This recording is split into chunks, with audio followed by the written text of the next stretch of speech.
حکومت نے اقتصادی سروے 2021-2022 جاری کر دیا۔ تفصیلات کے مطابق حکومت نے رواں مالی سال 1757 ارب روپے سے زائد کی ٹیکس چھوٹ دے دی۔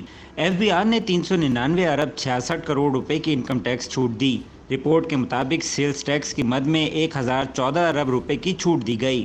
کسٹمز ڈیوٹی کی مد میں 342 ارب 89 کروڑ روپے کی ٹیکس چھوٹ دی گئی۔ آزار ترجیحی تجارتی معاہدوں کے تحت 46 ارب 10 کروڑ روپے کی کسٹمز ڈیوٹی میں چھوٹ دی گئی۔ ایکسپورٹ سے متعلق 51 ارب روپے سے زائد کی کسٹمز ڈیوٹی کی چھوٹ دی گئی۔ الاؤنسز کی مد میں 10 ارب 62 کروڑ روپے سے زائد کی انکم ٹیکس چھوٹ دی گئی۔ دوسری جانب رپورٹ میں بتایا گیا کہ ایک سال میں بھینسوں کی تعداد میں 13 لاکھ کا اضافہ ہوا، جبکہ بھینسوں کی تعداد 4 کروڑ 24 لاکھ سے 4 کروڑ 37 لاکھ ہو گئی۔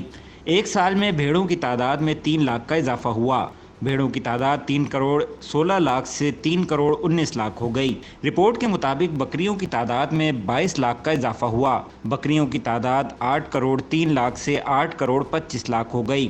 گھوڑوں کی تعداد 4 لاکھ اور خچروں کی تعداد 2 لاکھ برقرار رہی۔ ملک میں اونٹوں کی تعداد 11 لاکھ برقرار رہی۔ ایک سال میں مویشیوں کی تعداد میں 19 لاکھ کا اضافہ ہوا۔